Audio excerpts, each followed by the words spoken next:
tired of the endless "what's for dinner" debate? ReciMe, Recipes and Meal Planner, aims to be your culinary co-pilot, organizing your kitchen life and simplifying meal prep. This app lets you effortlessly import recipes from virtually anywhere: websites, social media like TikTok and Instagram, or even scan from cookbooks. You can then create weekly meal plans, generate smart grocery lists based on your planned meals, and even track nutrition. It's designed to save you time, reduce food waste, and make cooking enjoyable. For example, you can save that viral pasta recipe from Instagram, then drag it into your meal plan for next Tuesday, and instantly see the ingredients added to your automatically sorted shopping list.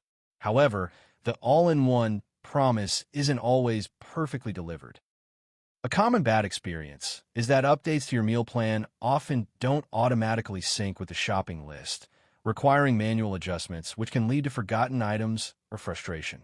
Some users find the free version restrictive, especially with limited smart imports before a paywall. While importing is smooth, the editing features for imported recipes can sometimes be clunky.